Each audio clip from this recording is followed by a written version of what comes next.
Nella terza domenica d'Avvento, l'Evangelista Luca quest'anno ci propone un'aggiunta a quello che gli altri evangelisti sinottici raccontano del ministero di Giovanni Battista.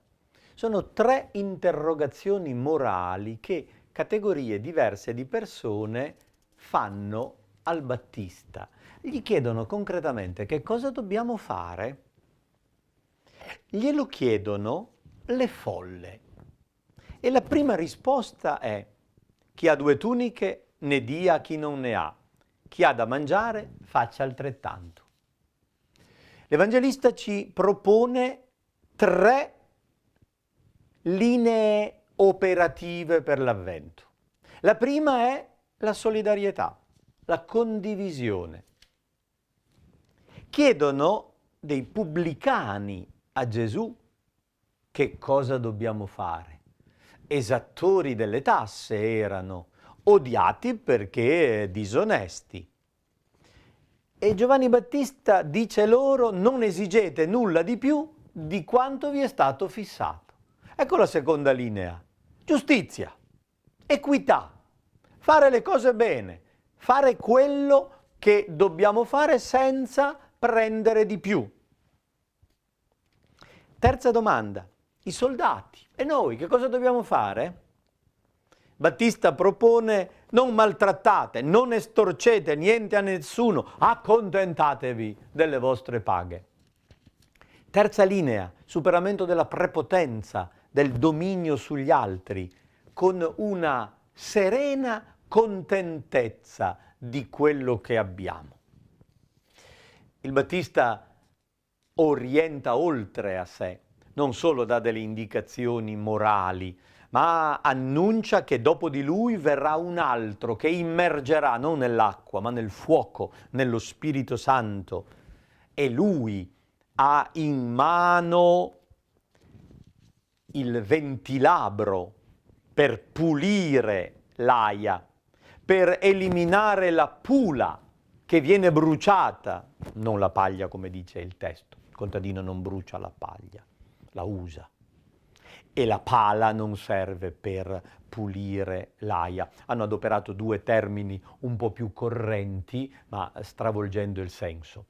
Il termine tecnico ventilabro indica l'oggetto che serve per separare il grano dalla pula, e che viene bruciata è la pula, cioè quella pellicina che è lo scarto del grano, inutilizzabile anche come fertilizzante, quindi l'unico modo è bruciarlo per eliminarlo. Non siate persone di scarto, non siate vuoti, insignificanti, inutili. Il Messia verrà e farà separazione, raccoglierà il grano nel suo granaio. Impegnatevi ad andargli incontro, dice il Battista, con concrete opere di conversione. Iniziamo in questa domenica l'anno santo in tutte le nostre diocesi. È un impegno, andiamo incontro al Signore che viene, andiamo incontro alla sua misericordia, ma accogliamola concretamente, lasciamoci guarire per poter diventare operatori di giustizia, di pace, di bene. La prima lettura dal profeta Sofonia è uno splendido testo che si adatta molto bene a questa terza domenica di Avvento come domenica gaudete, o meglio rallegratevi, secondo le parole dell'Apostolo che vengono messe come antifona d'ingresso. Sofonia si rivolge ad una donna, alla figlia di Sion. È una immagine, è la città stessa, è la nazione personificata. E le dice: rallegrati, grida di gioia, esulta, acclama con tutto il cuore. Perché? Che cosa c'è per stare così allegri? Il Signore ha revocato la tua condanna.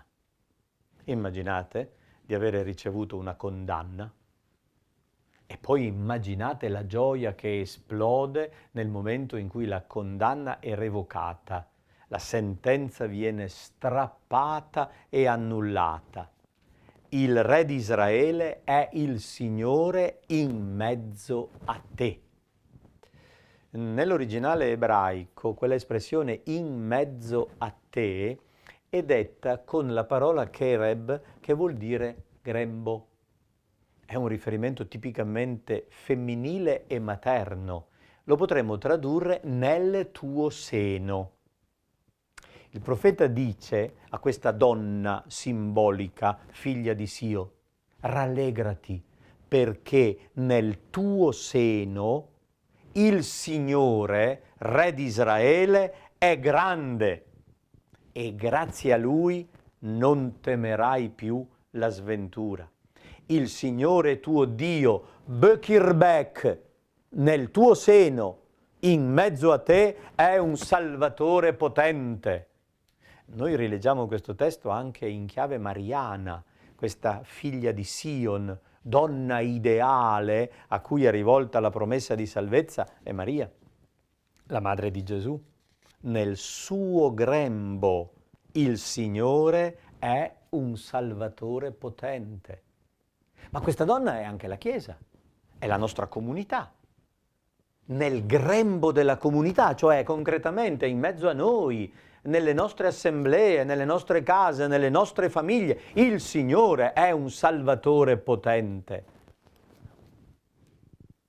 Canta ed esulta, perché grande in mezzo a te è il Santo di Israele. Il versetto che ci è proposto come responsoriale riprende la stessa idea. Non è un salmo, ma il capitolo 12 di Isaia, che riprende lo stesso tema di Sofonia. Anche qui abbiamo la stessa immagine, l'annuncio della salvezza che termina con l'invito alla donna che abita in Sion. Canta ed esulta, perché grande Bekirbek in mezzo a te è il Santo di Israele. La seconda lettura ci propone proprio il brano della lettera ai Filippesi che fin dall'antichità dà il nome a questa domenica. Siate sempre lieti nel Signore. Ve lo ripeto, siate lieti. La vostra amabilità sia nota a tutti. Ecco, la misericordia di Dio che accogliamo nella nostra vita è fonte di amabilità. Se noi siamo delle persone amabili, non angustiate, ma fiduciose nella presenza di Dio, Salvatore potente in mezzo a noi, riusciamo a testimoniare questa misericordia, questa bellezza dell'essere cristiani. È potente il Salvatore che è in mezzo a noi. Rallegriamoci, nonostante tutto abbiamo motivo di essere contenti. Rallegriamoci in questa domenica, in questa settimana. Chiediamo al Signore che rallegri tutta la nostra vita.